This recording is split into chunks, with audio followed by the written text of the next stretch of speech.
The freezing wind sliced through the quiet streets of Valley Ridge High, where most students hurried indoors to escape the biting chill.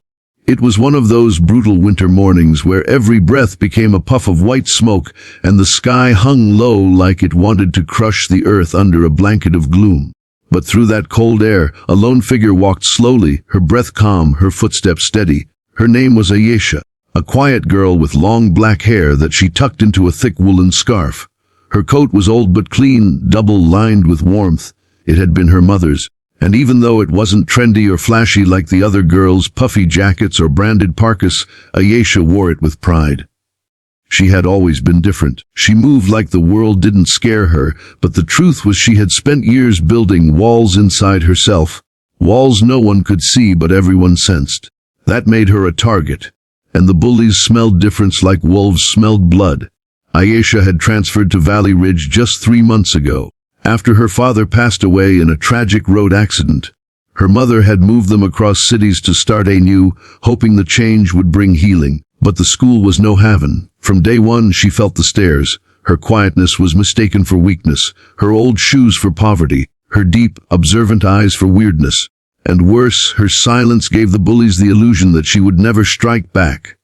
They were led by Kayla, the most popular girl in school, and her clique Tanya, who giggled at everything Kayla said, and Brent, the jock with a cruel streak and a smug grin that made Ayesha clench her jaw every time he passed by.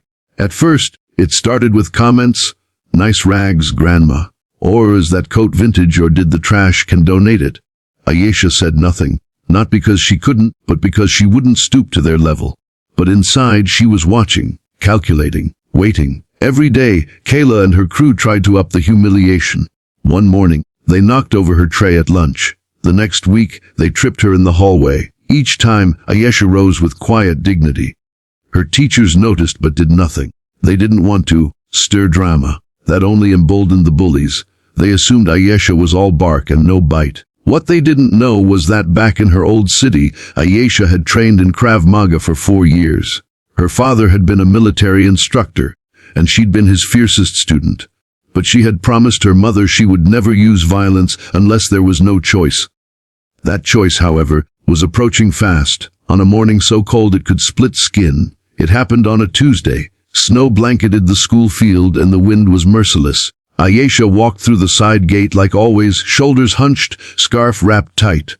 Kayla, Brent, and Tanya were waiting by the lockers. Brent cracked his knuckles. Kayla whispered something that made Tanya snort with laughter. They had been planning this for days. A final show of dominance. "Hey, Ice Queen." Kayla's voice rang out like a whip crack. Ayesha paused, turned her head slightly but kept walking. "Where do you think you're going?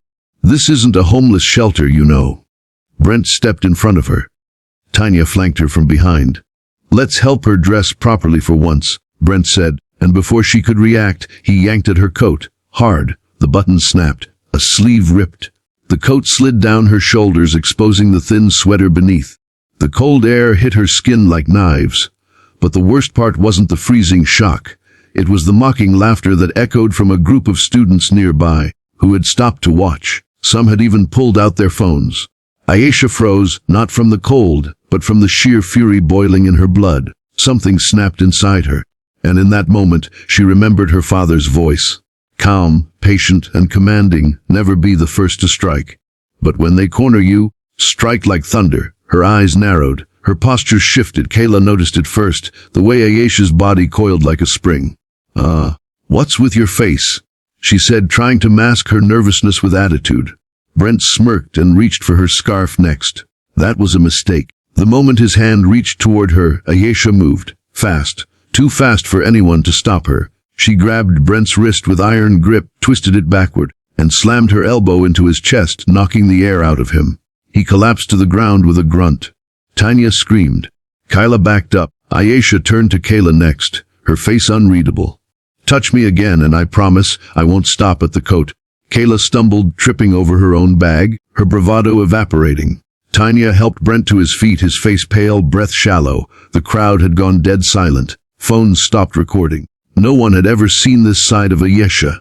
Not the teachers, not the students, not even the bullies who had pushed her too far. She picked up her torn coat from the ground, shook the snow off, and wrapped it back around herself as best she could.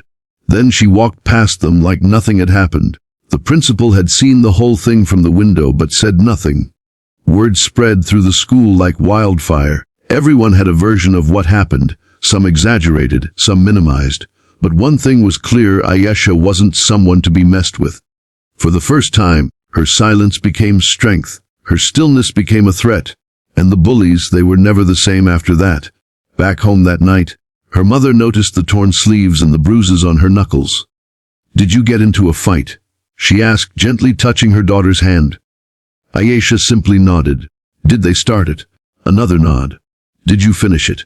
This time, Ayesha looked her mother in the eyes and said, "Yes." Her mother didn't ask further. She simply wrapped her daughter in a new wool blanket, one she'd been saving for months. "Good," she whispered. The next morning, Ayesha returned to school wearing the same torn coat, unashamed, unbowed. People stepped aside when she passed.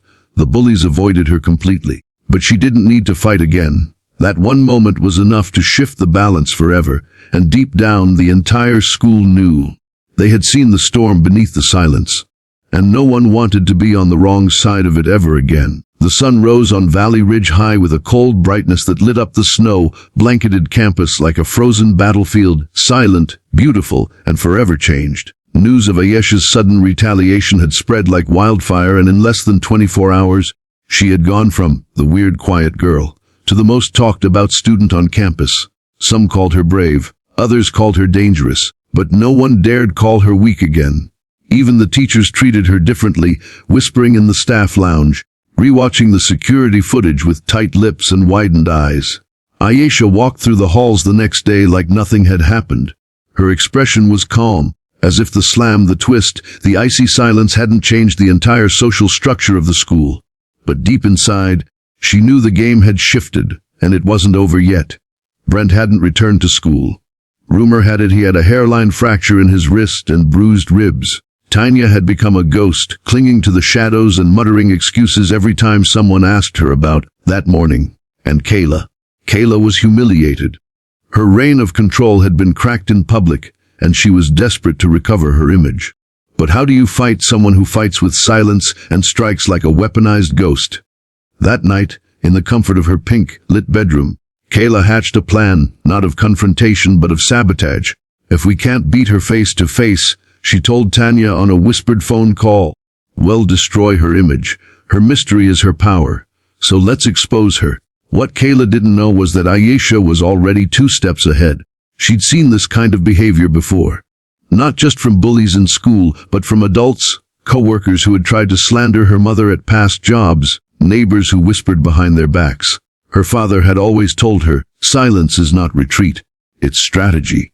And now Ayesha watched carefully. Every hallway whisper, every strange glance, every anonymous post on the school's gossip account. The plan to shame her had started, and it was subtle. A doctored photo, a misquoted phrase. Suddenly, people began questioning her past. She used to be in juvie, one post said. Her dad was abusive, another claimed. She's only tough because she's crazy. Lies, all of them. But dangerous lies. Still, Ayesha said nothing. She kept attending classes, kept wearing her torn coat, kept acing every quiz and submitting every project. And the more she refused to react, the more frustrated Kayla became. Why isn't she cracking? She screamed one evening in her room. She's supposed to feel ashamed. But Ayesha wasn't built that way. Pain was her furnace, and this time she was ready to respond, not with fists but with facts. She gathered every post, every message, every screenshot. She printed them, highlighted patterns, dates, IP addresses. With the help of her tech-savvy cousin, she tracked the fake accounts and traced them back to Kayla's home. But she didn't storm into school with accusations. She waited. The perfect opportunity came during the winter assembly, the biggest school event of the season. Parents, teachers, and even media showed up to watch performances and speeches. And Ayesha, who had been silent until now, volunteered to give a spoken word piece on resilience. When her name was called, many students rolled their eyes. Here comes Ice Queen trying to act deep, someone muttered. But what followed was a 5-minute performance that no one expected. Ayesha stepped onto the stage wearing the same torn coat, the one the bullies had tried to strip from her. Her voice was calm but strong, and her words, They were fire carved in ice. She spoke of silence as strength, of pain as power, of betrayal and bullying wrapped in fake smiles. She didn't name names, but everyone knew. And then, as her final line echoed through the auditorium, she did the unexpected. She held up the printed screenshots and said, "Truth wears no mask. These are the real faces behind the lies," and handed the packet to the principal. The room went still. Teachers exchanged looks.